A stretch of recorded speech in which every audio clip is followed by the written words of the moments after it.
काफ़ी ज़्यादा popular question है ये, बट यहाँ वो नहीं पूछा है जो पॉपुलैरिटी में पूछते हैं। सी पॉइंट या you can say T point जो है ना, उसका टेम्परेचर मोस्टली पूछा जाता है। यहाँ पर ये नहीं पूछा है, यहाँ पे पूछा है हीट करंट इन सिटी। तो थीम वही रहेगी। थीम क्या है कि आप यहाँ पे देख लो, सी डी का रेजिस्टेंस गिवन है और सी डी है क्या, ये ए बी का हाफ है। मैं क्वेश्चन रीड करूँ, रॉड सी डी जिसका 10 किलो ओम गिवन है कि रेजिस्टेंस है, और आइडेंटिकल रॉड ए बी एक आपने और कंसीडर करनी है। तो फिर यहाँ पर ए से सी तक अगर हम बात करें तो ये तो ए बी का हाफ हुआ ना। ए बी का जो रेजिस्टेंस है वो सी डी के बराबर है, वो 10 के बराबर है। बट यहाँ पे ए सी की अगर हम बात करें तो वो तो 5 के बराबर ही होगा, और जो सी बी होगा वो भी 5 के बराबर होगा, और जो सी डी होगा वो पूरा का पूरा 10 के बराबर होगा। हमें यहाँ पर इन पॉइंट्स के टेम्परेचर गिवन है, बताना है कि सी डी में कितनी करंट होगी। क्वेश्चन को आप करंट इलेक्ट्रिसिटी के फ्लेवर में ले जाओ तो आपको गुड फील आएगी और आप आसानी से कर पाओगे। हमने यहाँ पर करस्पॉन्डिंग टू ए सी एक रेजिस्टेंस बनाया है और उसका रेजिस्टेंस 5 ओम ले लेंगे। इसके बाद में हम corresponding to C B again एक रेजिस्टेंस बनाएंगे और उसकी वैल्यू 5 ओम ले लेंगे। इसके बाद हम सी और बी के बीच में एक सी और डी के बीच में एक रेजिस्टेंस बनाएंगे और उसकी वैल्यू हम 5 नहीं लेंगे, 10 ले लेंगे, राइट।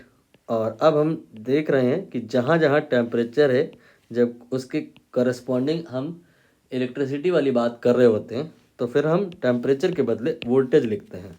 तो यहाँ पर आप 200 लिखेंगे और इसके बाद सी पॉइंट पर 100 लिखेंगे और डी पॉइंट पे 125 लिखेंगे।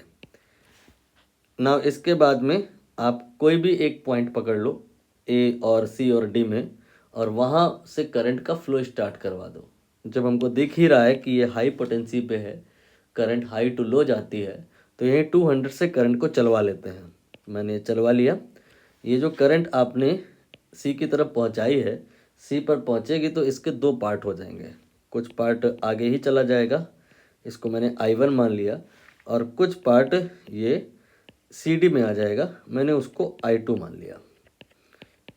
I think not a big deal for us. Now current आपको ओम्स लॉ के अकॉर्डिंग समझ में आती है कि ये V बाई आर होता है। But what is V? V यहाँ पर किसी पॉइंट के बीच का पोटेंशियल, किसी पॉइंट का पोटेंशियल नहीं है।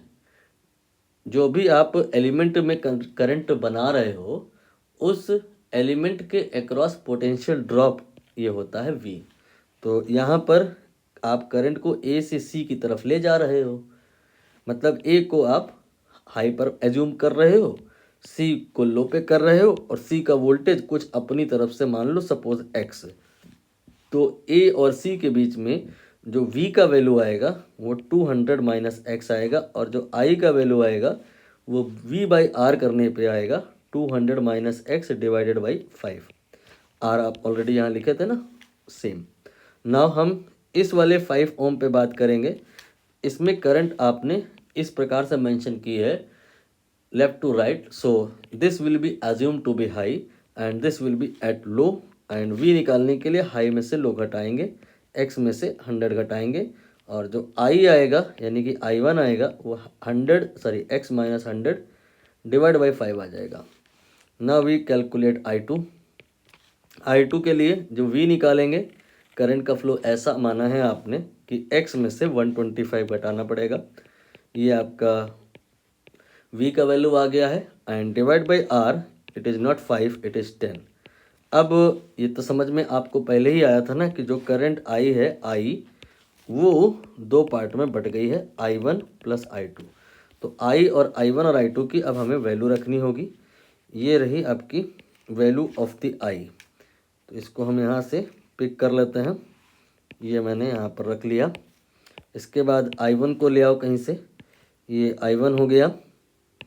इसके बाद में I2 को ले आओ कहीं से, ये I2 हो गया। और यहाँ पर I बराबर I1 प्लस I2 वाली इक्वेशन लगा दो और कोशिश करो x की वैल्यू निकालने का। निकाल सकते हैं कैसे? आप इस पूरी इक्वेशन में यहाँ पर 2 से मल्टीप्लाई कर दो, या फिर चाहो तो आप इसका साइड चेंज कर लो। तो 200 minus x divide by 5 then minus x minus 100 divide by 5, ये आपका आ जाएगा x माइनस 125 डिवाइड बाई 10। और इसमें 5 एलसीएम ले लिया जाएगा, तो 5 मैंने एलसीएम ले लिया और 200 में ये 100 माइनस थोड़ी ना होगा, जुड़ जाएगा, 300 हो जाएगा। फिर इसके बाद ये x और ये x, ये 2x हो जाएगा, इधर आएगा x माइनस 125 बाई 10 और ये 5 को कैंसिल कर दिया गया है, तो यहाँ पर 2 हो गया है। और अब हम यहाँ पर 2 का क्रॉस मल्टीप्लाई करेंगे, तो ये 300 गुणे 2 600 हो जाएगा। इसके बाद में ये 2x इंटू 2 4x हो जाएगा और ये x माइनस 125 आ जाएगा। 5x यहाँ पर निकल करके आएगा 600 प्लस 125, आई थिंक 725 आ गया, 725 आया है। और अब हम यहाँ पे x की वैल्यू निकालेंगे, दैट विल बी 725 बाई 5, यानी कि 5 वन ज़ा 5, फिर 2 आएगा, 2 ये हो जाएगा 4 और फिर 5 145। ये आपने जंक्शन पर यानी कि टी पॉइंट पर पोटेंशियल का वैल्यू निकाल लिया। अब एक बार क्वेश्चन देख भी लो कि निकालना क्या है। ज़्यादातर सवालों में यही निकालना होता है, इस जगह पर टेम्परेचर या पोटेंशियल, बट यहाँ पर कुछ कहानी आगे बढ़ा दी इन्होंने और कह रहे हैं CD में जो करंट होगी वो बताओ कितनी होगी। ठीक है, तो CD में करंट आपने लिखी है यहाँ पे, ये है x माइनस 125 बाई 10 और x हमने अभी निकाला था, दैट वाज व्हाट 145 यहाँ रख दो, 145 माइनस 125 एंड डिवाइड बाई 10, ये आपका आ जाएगा आई थिंक 20 और फिर डिवाइड बाई 10, तो करंट जो आ गया 2। अगर हम इलेक्ट्रिसिटी की प्रॉब्लम कर रहे होते तो यूनिट एम्पियर होती, बट यहाँ पर इलेक्ट्रिसिटी की बात नहीं है, इलेक्ट्रिक करंट की बात नहीं है, बात हीट करंट की है। सो आंसर का जो यूनिट होगा दैट विल बी वॉट। हालांकि इन्होंने पहले लिख भी दिया था, हमें यहाँ पर न्यूमेरिकल वैल्यू से मतलब है जो कि 2 आएगी।